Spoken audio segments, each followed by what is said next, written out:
There are 1.3 billion Muslims in this world.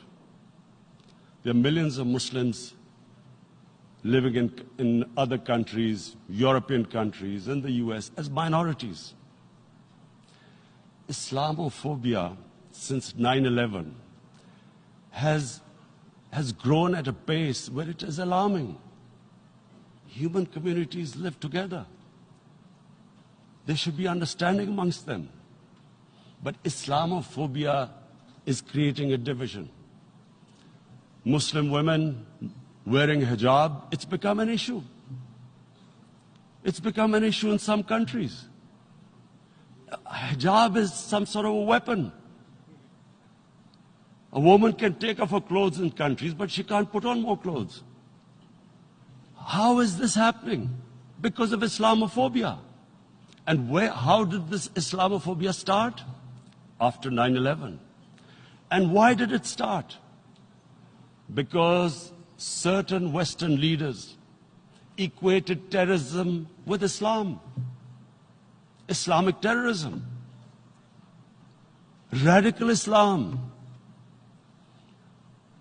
What is radical Islam? There is only one Islam. And that is the Islam we follow of Prophet Muhammad sallallahu alaihi wasallam. There is no other Islam. Radical Islam, Islamic terrorism, what message did they send to people in the West? And why is there Islamophobia? How is a person in New York, in the Midwest, in the US, in European capital, how is he going to distinguish between who is a moderate Muslim and who's a radical Muslim? Because terrorism has nothing to do with any religion. This Islamic terrorism, Islamic radicalism, and sadly used by leaders, this has been the main reason for this Islamophobia. And it has caused pain amongst Muslims. We in Muslim countries watch this Islamophobia traveling abroad, and it's getting worse. And may I just say, Mr. President, that in European countries, it is marginalizing Muslim communities. And we all know that marginalization leads to radicalization. Some of the people who ended up as militants in Syria and other places were from marginalized Muslim communities. And my point here is that we must address this issue. I'm sad to say that we Muslim leaders have not addressed this issue either. After 9/11, when this thing came about, war against radical Islam, rather than Muslim leaders trying to explain to the West that there is no such thing as radical Islam, in all human communities, they are radicals. They're liberals and rest are moderate. All human communities, Christians, Jews, everyone has it.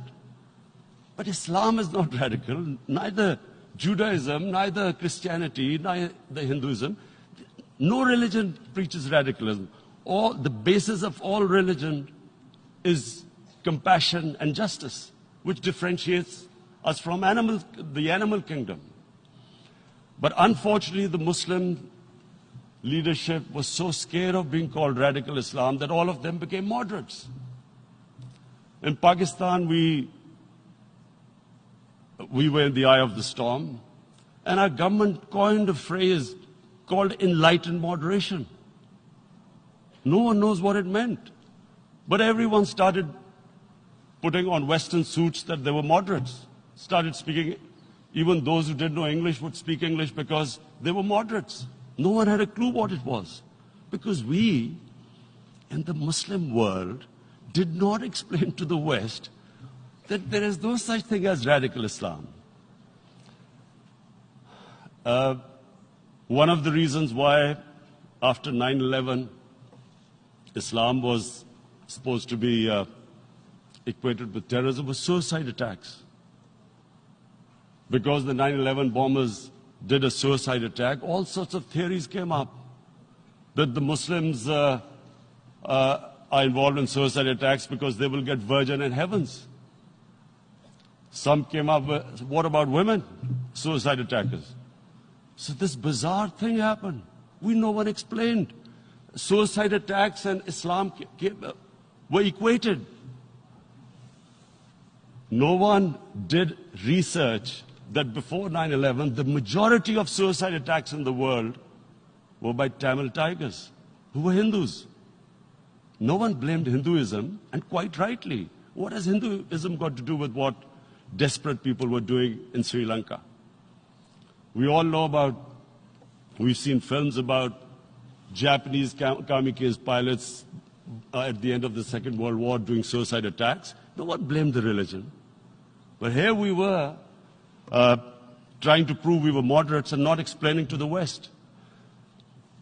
But the most important thing I wanted to say here today, in explaining this Islamophobia, Mr. President, and I feel it's very important because I've spent, because of I played professional sport in England, I spent a lot of time there, so I know how the Western mind works and